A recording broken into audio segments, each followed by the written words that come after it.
Hi everybody, welcome to Automechanika 2023 with Team Valley MOT and Dual Media. We're going to head in now. It looks really busy here. We'll see who we see on the way in and see if there's any good stands to stop at. Obviously everything that we see, you'll see at the same time. Thanks very much. See you in there. There's no Edd China. It's Edd China, everybody.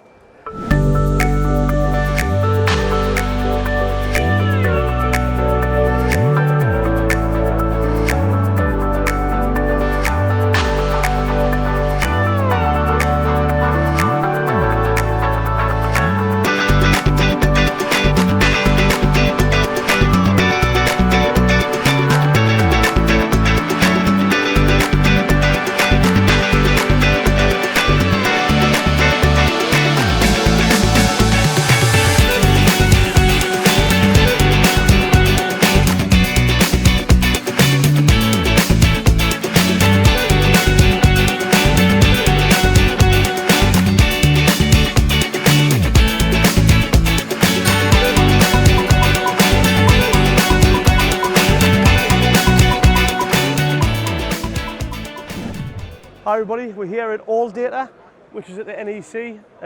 We're here with Daniela and Satwinder.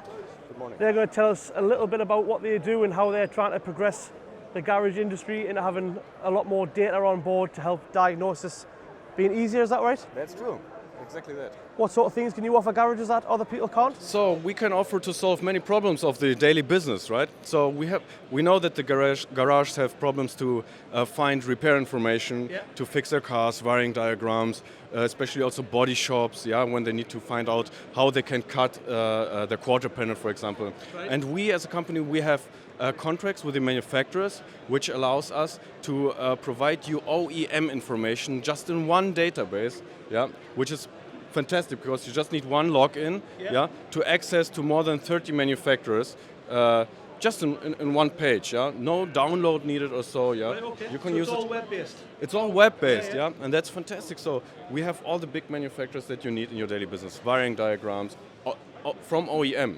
So we don't change anything. And this is the big advantage you have to the others which are providing OEM information, right? Because So if we come to you with a fault, you would then you would give us the right diagram for that circuit. So if you have a fault code, you can search for that, and if the manufacturer provides something through their website, Like a then TSB? for example, TSBs, Okay, yeah. So, for example, if you have a Volkswagen rattling noise from the engine, right, and the manufacturer has some information about that, then you can use a search box. Yeah. And if there is a technical bulletin, it will tell you how to diagnose, what to do next, and what the fix could probably be, based on the VIN range, That's good. What else do you do? So we have this whole range of this data depth, So we have maintenance information. We have an info center, which is a technical support. Let me say, it's a ticket system where you can put in a ticket and ask for if we can support you to find the data on all data repair and from the manufacturer. If we have a fault, we can open a ticket with you, and you'll try your best to point us in the right way for that data to get the particular data we need. So what we exactly do is we try to find you the data in the product or on the OEM website. So the diagnosis must come itself from the technician, right? But we support you in doing that. So if you need information about the fault code, we go to OEM's website or to our product, try to find information about that and provide it to you. It's all depending on the quality is also depending on the manufacturer, how they provide it to us. And we make the best to provide it in our product, which is very difficult because you have all these hyperlinks in there, right? And all the navigation links that you need to come to your repair, right? I mean, if you have a turbocharger on a Defender or so, it's really massive work, and you have these sub-steps in order to replace the turbocharger. But you could break that down. It's all in there. For the garage into a more simple sort of layout. We do it the same way as the manufacturer does it for their technicians. Means if you work for Jaguar, you have topics. If you work for Volkswagen, you have Irvine. And this data we have in All Data Repair. Yeah. And how much roughly would a garage pay to have all data on there? It's really funny. It's so cheap. it's a question if this could be really true, right? I mean, you pay now 1,068 per year, yeah? Yeah. And I mean, can you imagine having more than 30 manufacturers paying them, yeah? License for each individual, you pay more than 30K, yeah? Yeah. No one, who can afford that, yeah? And I can tell you what, now everyone can afford that because you can get all data. That's good. And that's the thing. So for just over £1,000, you have access to 30 manufacturers and all your technical helpline sort of thing. So everything the dealer gets, we get for just over £1,000 a year. Yeah. That's very good. Yeah. Sir? Let me Yes, sir. thank you, Daniel.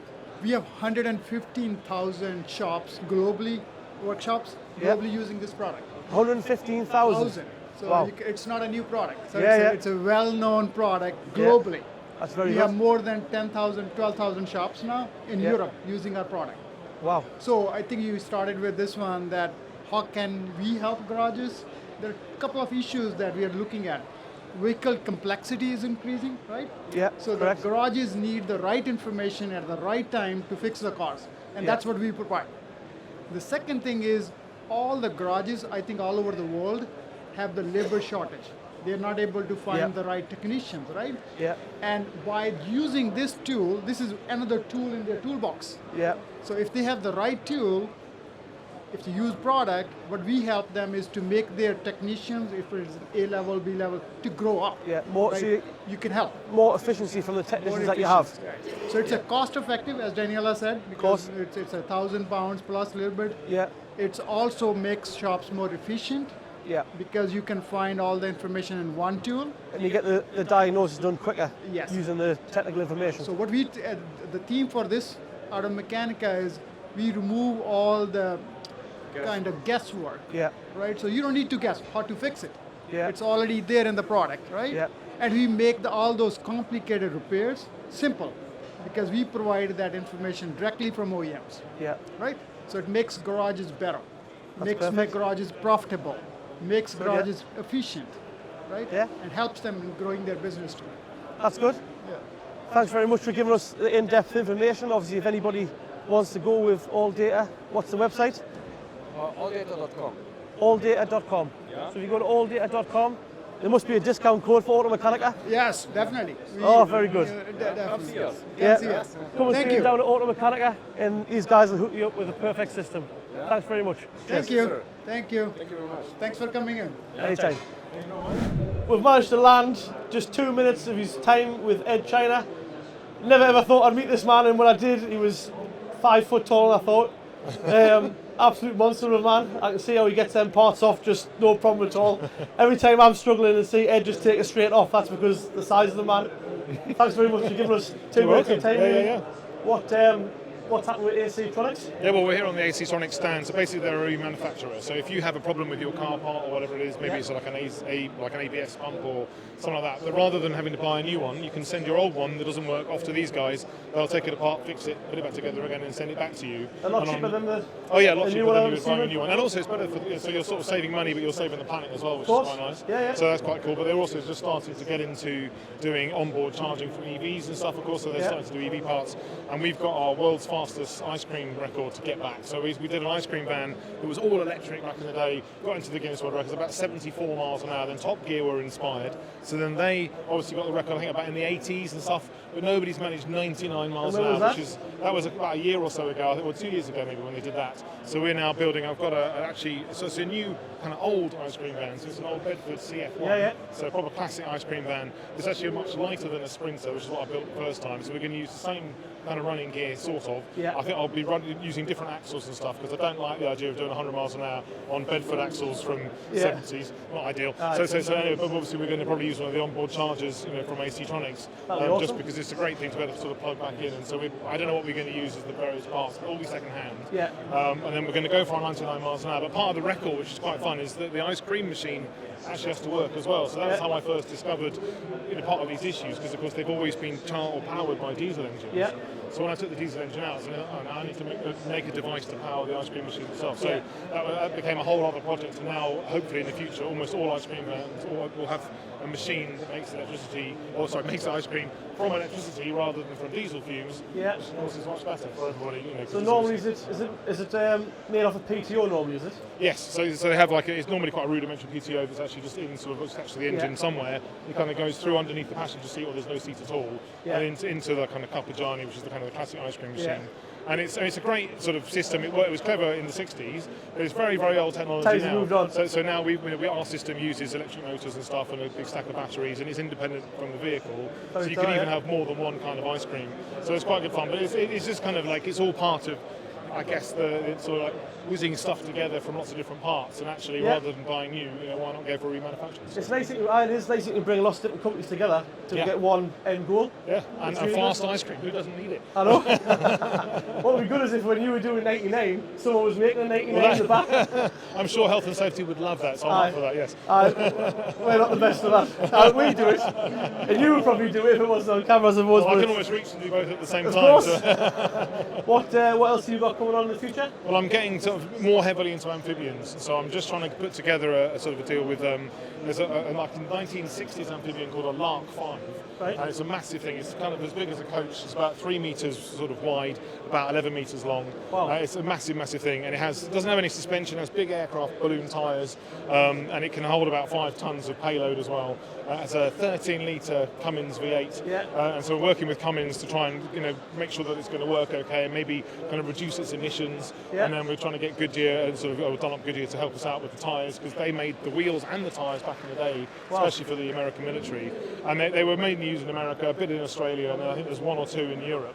And so we're going to try and rescue it from Lisbon and then try and drag it all the way back to the UK. So I'm going to drive it most of the way. It does 30 miles an hour top speed. Wow. On the water, it's 9.5 miles an hour. So it's like if we blow the tyres, we could maybe go into the sail canals. it or do we, Yeah, so we're going to try and get. We're going to have to try and get across the channel. That'd be awesome. Maybe up the Thames. It'd be quite nice to go under Tower Bridge. It'd be quite cool. So and it's a big thing. So that's one of the next things. And I'm beyond that. I'm also designing an all electric. It's basically like a kind of a high-speed beach buggy, but it's actually amphibious. And then we've got another project related to that where we might actually try and break the record to go across the channel. Because at the moment, I think Richard Branson did it in a Gibbs a sort of a quadder, which I actually worked on years ago. I did a couple of UK records, and we did an E-quadder, so we did an electrified version of that, and I set a record with that. And then since then we've had it's a Swiss company broke the record with this kind of, I think Bear Grylls has got one. It's like a kind of a power boat with a little wheels, and then there's a German company who did like a one-off boat tender for a big yacht, and then that took it up to about an average speed of about 20 knots, which is actually going some across the channel. So we now have to do better than that, but eventually we'll do it probably with a hybrid first, and then just to prove the concept, and then we're going to hopefully go to all electric. But that's so much harder because obviously water's sticky, and we're going to have to probably have it on like sort of hydrofoils and stuff. I found this brilliant Italian company who do this. It's like a jet. It's like a sort of a pod water jet. I mean, it's very cool, very new, and all electric again. So it's going to be fun. So I've got some busy times ahead. Got a lot of records to break. Yes. We've do you know Elverton? Yes. So, yeah. Well, that's what we did the ice cream van actually. Oh, right. So we've got a Hayabusa. So it's a land speed bike. Cool. It's at the minute, I think it's 580 horsepower. But we've just pulled that back down again because we dropped the valve the last time we went. So that ruined some. And you were sitting on that while that happened? Aye, it was me. Okay. Luckily, it just sailed. Like it went over the line at about 190. Well, I'm more worried about big mechanical bits coming out through your nether regions at a high speed. Luckily, it all stayed in the cylinder, but the cylinder never looked the same again. So that was 1300cc. Now it's bought out to 1500cc. Yeah. Bigger turbo and a charge cooler to keep the intake temperatures down. Okay. And now we're putting nitrous on to keep even cooler. So we're aiming for about 750 horsepower. At the minute, at a standard mile, we're doing 218 mile an hour. Wowzers. But the record just keep as we're building this bike, the record's getting further further away. So I feel like, if our bike says 700 horsepower build, we almost need to get to 800 before. Yeah, before you there. go. It's a chase, isn't it? But that's kind of part of the fun in a way, I guess. But it's expensive and time consuming probably. And you change one thing, and actually that affects 4 things, isn't it? Yeah. And you would have done it a million times. You change one, and now they're not strong enough. Yeah, yeah, so yeah. you change them 3, but then it's just a constant. Totally. And also, you mustn't change too many things at once because you don't You don't necessarily know what works. Or Yeah, don't know exactly. if it's, and then the bike never runs again. You think, well, was it the 1st or the 4th? And have you tried ice racing yet? Not yet. Because there's a brilliant, I've forgotten what the town is, but there's a brilliant race in Sweden. And it's probably the beginning of the year, I don't know, maybe it's February time, I guess, or whatever. And it's a frozen lake, and they're just a whole load of nutters, just like you, turn up at this place, and they have everything. They basically put these big screws or like bolts that you've sharpened. They make them all themselves for the tyres and stuff. And I had to go just in a standard Beamer, we were C-Tech at the time, and we kind of went up for on this run. I don't know, we were doing 100 and something by the time we got to the end, and then there was a crack in the ice. And then it's just air, and then you've got to try and slow down and get back safely without. I guess if you spin off, you just keep going until you finish. But but I definitely would recommend that because then you might. It's kind of fun. It's a whole different discipline, but you could use the same bike kind of out of season here. You could then go and get chilly and cold, but it's good fun. We did want to ship the bike to the salt flats. Oh wow! And the year that we were going to do that, which I think was 4 years ago, basically the test of the sand or the salt, sorry, just said there's too much water content, so they cancel it. But they cancel it really close to the event, so you're almost already container. The bike needs to go in a steel crate to make sure it's safe. Yeah. You get everything packed in, then it's cancelled. So then. Do you leave it there for a year? I don't know. It's I mean, it's cool. And if you've been up to, because there are other salt pans around, of course. So in Bonneville is the place. But I mean, it's because we want to take the sofa there. So we have our street legal sofa.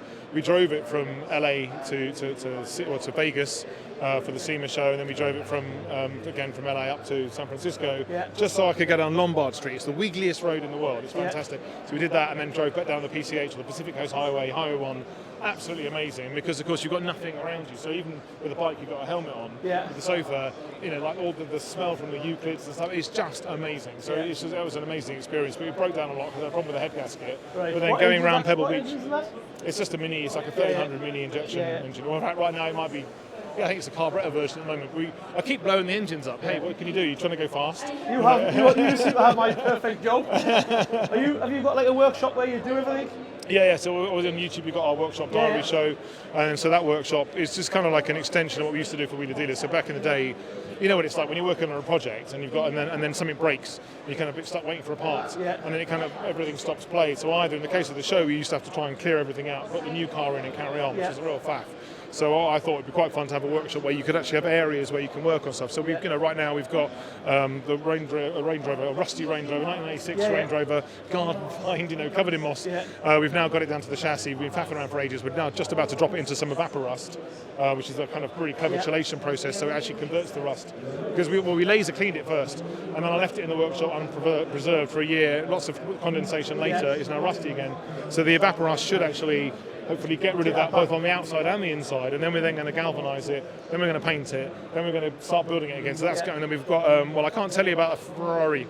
That might happen later. Anyway, moving on. We've also got like the ice cream van. We've got a couple of other bits and pieces. I've got my old Cadillacs as well. So they've all got their kind of little place around the workshop, which is great fun. So we get to sort of work on different projects, and sometimes when you just get bored of one, or you just had enough of it, and then there's always something else in the queue. So it's actually, I don't know if it's psychologically good or bad, but it's the way I'm doing it now. It's probably bad, but very good. That's why it's good. It's bad. So. Nobody likes good things. Everybody likes things that just mess with your mind. Or exactly. Well, why do we always want? It's nice to have a new, fresh, clean project when you won't want to finish the old ones. So but once you've got a new one, that just goes. You think, I forgot about that one for a while. And everything's on that one, and that one goes in the back burner. Exactly. But there's always something in the way as well, because I thought I had lots of space. I've managed to plug it all up. And we've got going back this week. I've got to go and we have a boat that we took out of the water. We had on the show a year or so ago. Done almost nothing to it, and so I've just stripped it down. And I managed to not get one of the cameras running, which is brilliant. So we don't have any footage of that at all. And then so we're going to do the rebuild, because actually that's where it's really more interesting. Course, And so I literally just got to go and get it to the paint shop this week, hopefully. And then we're going to put some new drivetrain in it, because it was electric, but it had a slight flooding issue, and so then the motor seized. And long story, but it's kind of fun. So we're not doing just cars; we're doing boats, amphibians, whatever. Maybe the odd plane in the future as well. It's good that you can sort of go away from just cars and well, it's just mechanical stuff, right? And you've got interested in everything, that's what we're like. We're like our garage. We're not just interested in road cars or bikes, track bikes. Whatever goes fast, you like. I guess that sounds like it. Yeah. But even slow stuff, I don't know why, I got a liking for trucks. Yeah, okay. So I'd seen years ago, as younger, I seen a Renault Magnum. And for some reason in my head, I really wanted one. No, they're a really cool truck, big actually. flat front, Yeah. cabs wobble, and so I was looking for one, found one, bought one. Slightly under 1 million miles, is it right? Just under 900. Millennium Falcon mileage, yeah. Speaking of work, like the moon and back, but I don't know why I got a liking for it, and I ended up buying a couple of more trucks, and I've got no use for them. I just thought, right, okay. Well, no, but surely you get the one truck, and then you get your Zarfon Arctic trailer, and then you have your lodgings, and you can go to races. Like the Super Uber EV RV, whatever. I bought X Williams Formula One trailer. Nice. So that goes on the back of the Magnum, which goes in well. The Magnum used to pull the Formula One trailer. So put stuff in there, then we end up sponsoring a rally team, and we got really involved. Like it went from can I have some money for tyres to like can you come with us and help, and then you get more and more involved, and then before you know you think, I really want a rally car. And I've got a truck that takes the it just so you have the rally car, racing bike, blah blah blah, and so it goes on. just gets out of hand. I don't think your life doesn't sound terrible. I've got to say, I think you're. It's not the end of the world, but I think it's just the way projects get out of hand. Isn't it? No, that's great. But listen, you've been amazing. Thanks No very worries. much. Well, thanks very Pleasure to much. meet you. Cheers. Thanks very much. I know that I'll see you in the future, hopefully. See you soon. I'll have to steal that. Edd China, of course, YouTube. You know, this is only a cheap one. Don't want that. Definitely go on YouTube. Go and subscribe immediately. Subscribe immediately. Anybody who's in ours, you've got to go to Edd. Thanks very much.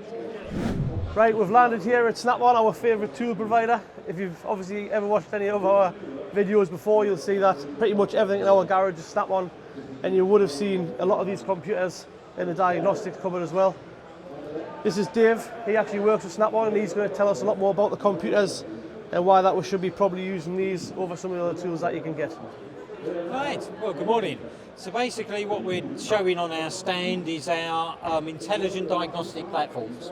So what we mean by intelligent diagnostics is a traditional scan tool, you plug it in a vehicle, you get fault codes from it, but then it's down to the individual technician in the garage to actually understand and diagnose and repair the car. Right. So on these level of platforms, we now offer more support and help.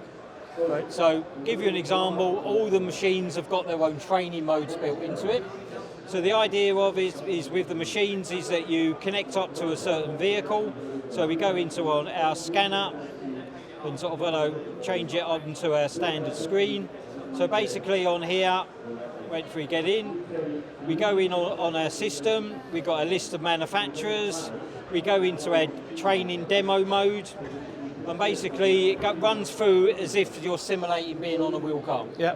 So got an ID front end screen that you can put the details of the car in, the license plate, the technician working on it, and then sort of when we progress on, it then takes us into the systems you can. Now on modern day vehicles now, you can have like a typical Mercedes now can have over 60 computers built into that car. And it's down to the individual garages to try to diagnose where the faults are on those systems. So on our menu, we've got all the systems that you can access manually. You've also got a lot of systems on cars. When you change parts on them, you have to basically tell the car, I fitted a new part. Like a reload. So basically, we've actually got a major control now that shows you every section of where you go without having to hunt it out. Right, yeah. A HDMI hub that you could actually plug a HDMI cable and run off a big screen. Yeah, that'd be good, yeah. So all the wiring diagrams and everything else will look much bigger on it. That's awesome. Right, thanks very much for your time. Thank you very much. No, thank Nice you. to meet you. Cheers. Thank you. That's Snap-on Diagnostic Systems. We obviously use Snap-on in our workshop, but I would also say that we wouldn't just stick with one diag company. We always have a lot of different suppliers. Hopefully we might see some of those suppliers today, and we'll see if they've got any new products for you to look at. Cheers.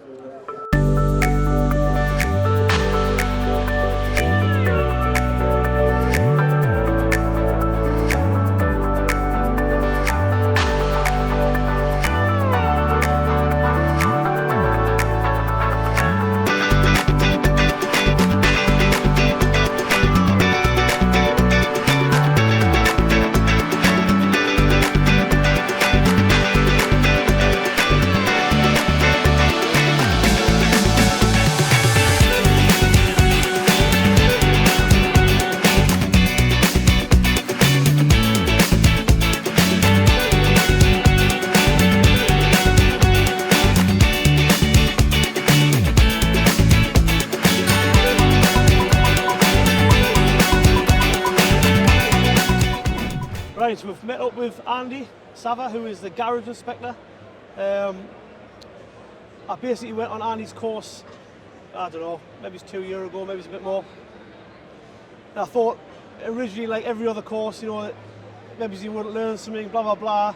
But actually, Andy's got a very, very similar goal to me. Like his garage was, when you look back, was like ours years ago. So you know, he was always ahead of the time, and now he's trying to implement that. Basically, I think a lot of garages get stuck in the rut, don't they, of like, Yes. you know, just day to day, and they never seem to progress. But you see people come on your courses, and then when you look back, actually their garage has progressed a lot after the course. You know, today has been really heartwarming for me because wherever I've walked, I've bumped into people that have been on the courses or I've done a garage visit, and the first thing, you've transformed my business, you've helped me so much. I wouldn't be where I am today without you. And you know what, and that's what keeps me going. You know, that I'm making a difference and people are listening. And some of the stuff is just not too difficult. It's just what you said, we get stuck in a rut. Yeah. We walk in, we do 8 hours of madness, we leave. Before we even know it, 3 months have passed, 4 months have passed, 6 months, a year, 2 years, and we think, what have I achieved? On the same place they were a year ago, that's the problem. Yeah. So I'm really humbled and privileged to be in a position to share my knowledge, to make you people realise that we can do things better, and at the end of the day, ultimately earn enough profit to reinvest. Yeah, and I've got to tell you, when I came up to your place, I was utterly impressed. Now, he hasn't paid me to say that, so I'm just, utterly impressed. And you had little things in there, I remember, that I did years ago. And that's also nice to see that I'm not alone, and there are people out there that are forward thinking. So you are to be congratulated. Well done. Thank you very much. I mean, what I found amazing was that when I was on Andy's course, Andy was saying things that maybe we had already implemented, whether it was a fluke or maybe just like-minded, whatever. And like-minded. Yeah. Is a good word. And there was people on the course who basically thought like he had just reinvented the wheel. Yeah. And he hasn't. Andy's just good at literally bringing it back to basics and saying, listen, this is where you need to start. You know, this is have a plan going forward for your garage. I mean, I know there's lots of garages watch our channel because they do comment on the thing, you know, that ask things about our garage and why we do this way or why we do that way. And I would advise that, you know, ask us questions, fine, we'll happily answer it, but you're better off going on the Garage Inspector website and book a course.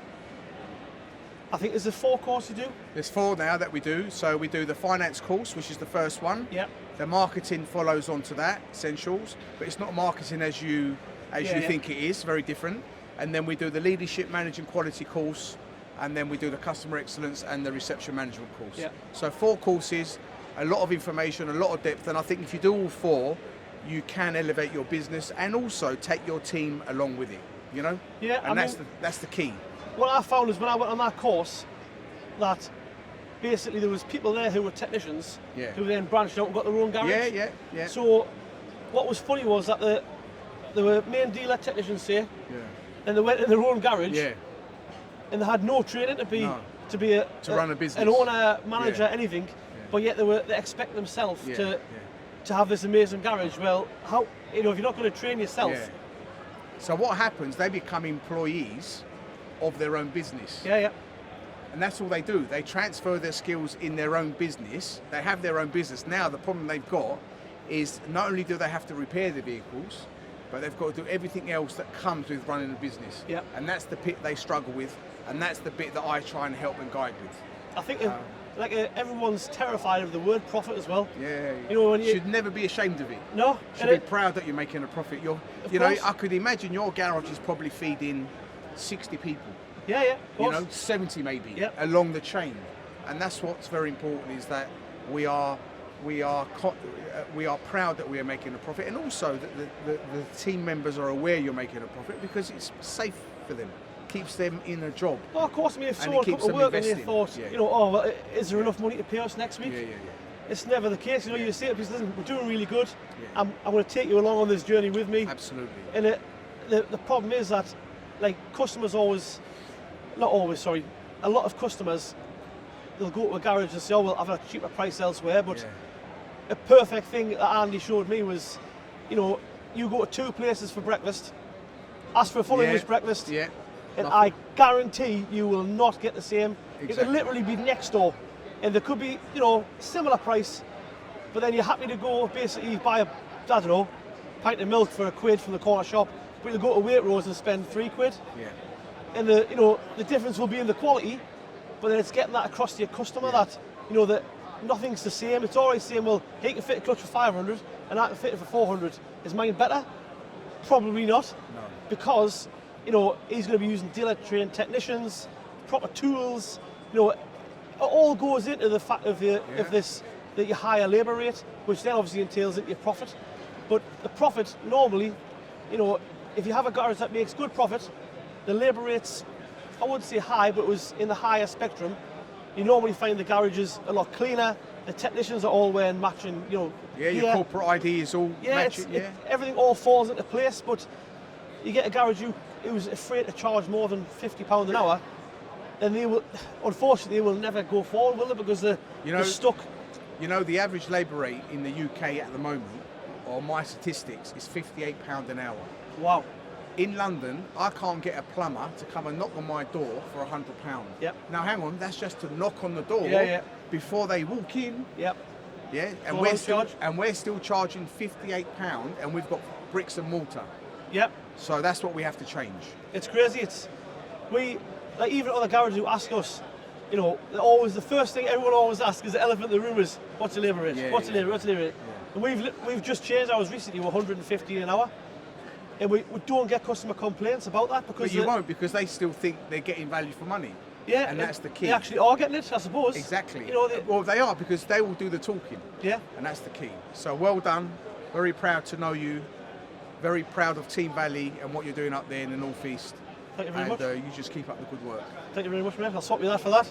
All right. Thanks very much, mate. Cheers. Keep well, boys. Right, I hope you enjoyed episode 46. This is actually, believe it or not, if Ed just looks in there a little bit, turn the camera that way, Ed. This is actually Team Valley MOT. We haven't been here for weeks and weeks and weeks, it feels like. So we've been to New York, obviously seen that video, seemed like people enjoyed that video a lot. Thank you very much for the views and the extra subscribers we've gained off that. That was really good. And also went to the NEC. So you haven't seen that video yet, that is what's coming next week. And also we've revealed the winner right now is Big Carl, I think it was, right? Is that it? It is. So we've actually emailed him, so we contacted him. In the end he got in touch with us. Believe it or not, his 70th birthday was yesterday, so that was Thursday. So his first car is going to be that little Panda 100 horsepower. So next week obviously we'll show you the reveal of the car to him. Luckily it wasn't too far from us, it was still a little trip out, but it was nice to have that final trip out in the little Panda before we give it away. It was running like an absolute dream. The electric windows worked perfect, air conditioning was lovely and cold, and remember it's just had that new clutch and time belt fitted by us. Because it was his birthday I taxed the car from him as well.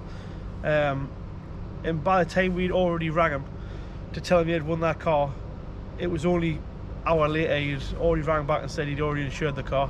He had went back on the video, got the registration and insured it, so that guy was definitely excited to get that car. So we've also been sending out bits of merchandise to people who have been emailing in.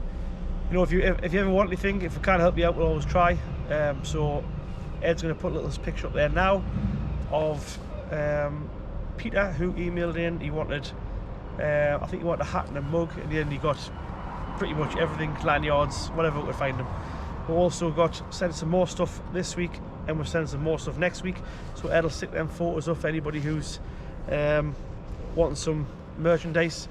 Anybody who does, it would just nice if you could send us a little photo. So if you do receive something in the post after you've requested it, it would be nice if you send us a little picture so we can put it on here and show our subscribers that we definitely do give our little bits and bobs away.